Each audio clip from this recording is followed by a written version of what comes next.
আমি এখন মাননীয় সদস্য জনাব শামীমা হারুন 345 মহিলা আসন 45, আপনার সময় 5 মিনিট। বিসমিল্লাহির রহমানির রহিম। মাননীয় স্পিকার,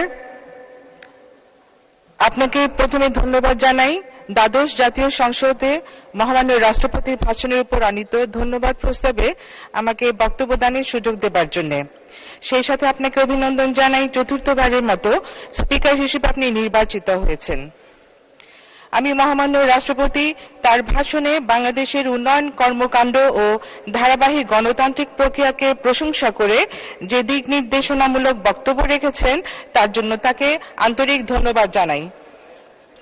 আমি আমার বক্তব্যের শুরুতেই পরম শ্রদ্ধায় স্মরণ করছি সর্বকালের সর্বশ্রেষ্ঠ বাঙালি, স্বাধীনতার স্থপতি, ইতিহাসের রাখাল রাজা, হিমালয়ের উচ্চতার সাথে যার ব্যক্তিত্বের তুলনা করা হয় ক্যারিসম্যাটিক লিডার বঙ্গবন্ধু শেখ মুজিবুর রহমানকে। আমি শ্রদ্ধার সাথে স্মরণ করছি 15 আগস্ট নিকোষ কালো রাত্রিতে ঘাতকের নির্মম গুলিতে শহীদ বেগম ফজিলাতুন্নেসা, শেখ কামাল, শেখ জামাল, শেখ রাসেল, শেখ নাসির সহ সকল শহীদের প্রতি আমি শ্রদ্ধা জানাচ্ছি। সকল ভাষার সংগ্রামী যারা নিহত হয়েছেন তাদের প্রতি, মহান মুক্তিযুদ্ধের 30 লক্ষ শহীদের প্রতি, এবং আমার দাদা সমতুল্য ছিলেন রাউজানের প্রখ্যাত দানবী নতুন চন্দ্র সিংহকে স্মরণ করছি, এবং 2 লক্ষ নির্যাতিত মা বোনকে আমি শ্রদ্ধার সাথে স্মরণ করছি। আমি স্মরণ করছি স্বাধীনতা পূর্ব এবং পরবর্তী সময়ে সকল গণতান্ত্রিক এবং স্বৈরাচার বিরোধী আন্দোলনের সকল নিহত রাজপথের আওয়ামী ঘরানার মুক্তিযুদ্ধের সপক্ষের সকল শহীদদের প্রতি। আমি শ্রদ্ধার সাথে স্মরণ করছি 2001 থেকে 2007 সাল পর্যন্ত তৎকালীন বিএনপি সরকার কর্তৃক আওয়ামী লীগের 26,000 নিহত এবং গুম হওয়া সকল নেতাকর্মীদের। আমি শ্রদ্ধা জানাই আমার প্রয়াত পিতা, সাবেক গণপরিষদ সদস্য, ভাষা সংগ্রামী, মুক্তিযুদ্ধের অন্যতম সংগঠক, বঙ্গবন্ধুর ঘনিষ্ঠ সহচর আব্দুল্লাহ হারুনকে, যিনি বঙ্গবন্ধুর ডাকে ভাষা আন্দোলনে যোগ দিয়েছিলেন। সেই থেকে শুরু করে 52, 66, 69, 70, 71 প্রতিটি আন্দোলন সংগ্রামে তিনি নির্ভীক ভাবে জীবন পণ করে রাস্তায় নেমেছিলেন। যিনি 6 দফার পক্ষে বঙ্গবন্ধুর নির্দেশে চট্টগ্রাম থেকে 5 জন সর্বপ্রথম বিবৃতি দাতাদের একজন ছিলেন। তিনি 6 দফার পক্ষে জনমত গঠনে ব্যাপক অবদান রেখেছিলেন।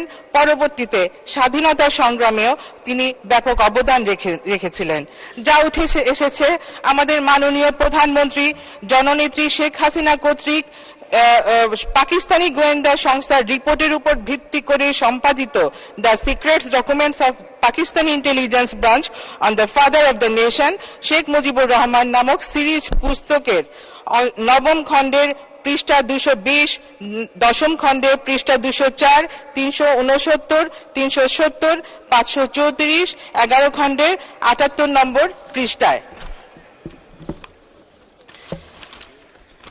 মাননীয় প্রধান স্পিকার, আমি এই ক্ষেত্রে আরো শ্রদ্ধা ভরে স্মরণ করতে চাই স্বাধীনতা পূর্ব সময়ে এবং পরবর্তীকালে যারা বঙ্গবন্ধুর ডাকে সাড়া দিয়ে স্বাধীনতা সংগ্রামে নিজেদের জীবন উৎসর্গ করেছিলেন। আমি শ্রদ্ধা ভরে স্মরণ করছি M A Aziz, Zahur Ahmed Chowdhury, M A Hannan, M A Mannan, Ataur Rahman Khan Kaiser, A B M Mohiuddin Chowdhury, Akhtaruzzaman Chowdhury, M A Wahab, Abu Saleh এবং মুসলিম উদ্দিন আহমেদ সহ সকল প্রয়াত নেতাদের। চট্টগ্রাম বীর প্রসবিনী চট্টগ্রাম, আমি চট্টগ্রামের সন্তান হিসাবে মাননীয় স্পিকার এই সংসদে আমাকে কথা বলার সুযোগ দিয়েছেন। আমাদের জাতির জনকের সুযোগ্য কন্যা, যিনি ভিশনারি লিডার, ক্যারিসম্যাটিক লিডার, যিনি শুধু বাংলাদেশে নয় বিশ্বের রাজনৈতিক মঞ্চের একটি উজ্জ্বল তারকা মাননীয় প্রধানমন্ত্রী শেখ হাসিনাকে অশেষ কৃতজ্ঞতা জানাচ্ছি দেশ এবং জনগণের কথা বলার জন্য, আমাকে সংসদে সুযোগ করে দেওয়ার জন্য, সংসদ নির্বাচিত মনোনীত করার জন্য আমি তার প্রতি অশেষ কৃতজ্ঞতা জানাচ্ছি আমার এবং আমার পরিবারের পক্ষ থেকে, এবং আমি তার সুস্বাস্থ্য এবং দীর্ঘায়ু কামনা করছি। মাননীয় প্রধানমন্ত্রী, আপনি মানবতার জননী, আপনি এই মার্চের অগ্নিঝরা মার্চে রক্তিম শুভেচ্ছা জানাচ্ছি আপনাকে। পঞ্চমবারের মতো আপনি নির্বাচিত 1 মিনিট। প্রধানমন্ত্রী স্মার্ট উন্নত বাংলাদেশ রূপকার, হাজারো প্রতিকূলতার মাঝেও আপনি বিশ্বের বুকে বাংলাদেশকে মাথা উঁচু করে দাঁড়ানোর সাহস ও শক্তি অর্জনে সফলতার সাথে নিরন্তর কাজ করে যাচ্ছেন। আপনি আমাদের পথ চলার বাতিঘর। মাননীয় প্রধানমন্ত্রী, আমি আপনার দিক নির্দেশনায় একজন মহিলা সাংসদ হিসাবে, একজন মা হিসাবে শিশু এবং অবহেলিত শিশু এবং নারীদের উন্নয়নে কাজ করার অঙ্গীকার করে এই মহান সংসদে এসেছি। মাননীয় স্পিকার, আমি আশা করছি আমার এই কর্মকাণ্ডে আমি সকলের সহযোগিতা এবং সকলের দোয়ায় ইনশাল্লাহ মাননীয় প্রধানমন্ত্রী আমাকে যে দায়িত্বভার অর্পণ করেছেন আমি সেটি যথাযথভাবে পালন করার চেষ্টা সততা এবং নিষ্ঠার সাথে আজীবন করে যাব। আমি বিশেষ কিছুই আর বলবো না, আমি শুধু মাননীয় প্রধানমন্ত্রীর উদ্দেশ্যে একটি কথা বলতে চাই। শেষ করুন, 1 মিনিট। নাগরিক গড়তে জননেত্রী শেখ হাসিনা যে চলমান সংগ্রামে আছেন সেটাকে নস্যাৎ করতে প্রতিনিয়ত ষড়যন্ত্রে লিপ্ত দুর্নীতিবাজ পলাতক আসামি তারেক জিয়া ও তার বিনোদন পার্টি খ্যাত বিএনপি দেশের কোনো উন্নয়নই তাদের চোখে পড়ে না। পদ্মা সেতু, মেট্রো রেল, কর্ণফুলী তলদেশে বঙ্গবন্ধু টানেল, পর্যটন নগরী কক্সবাজার পর্যন্ত আধুনিক রেল সেবা বিএনপি নেতাদের অন্ধচোখে দেখা না গেলেও আজকাল কিন্তু পথে ঘাটে হাটে বাজারে একটি গান প্রায় শোনা যায়। গানটি হলো 100 বছর পরে বললে রূপকথা ভাবতে পারো, অল্প কথায় বলি যেন হৃদ মাঝারে রাখতে পারো, যার ছোঁয়াতে বদলে গেছে বাংলাদেশের চেহারা, বঙ্গবন্ধুর কন্যা তিনি মানবতার মা, নামটি তাহার শেখ হাসিনা, মনের মধ্যে লিখতে পারো, 100 বছর পরে বললে রূপকথাও ভাবতে পারো।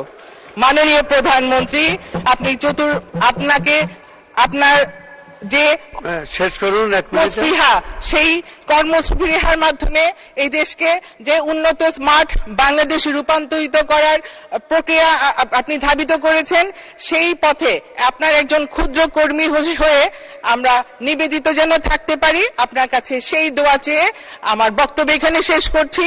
জয় বাংলা, জয় বঙ্গবন্ধু, বাংলাদেশ চিরজীবী হোক। ধন্যবাদ। ধন্যবাদ মাননীয় সদস্য, আপনাকে অসংখ্য ধন্যবাদ।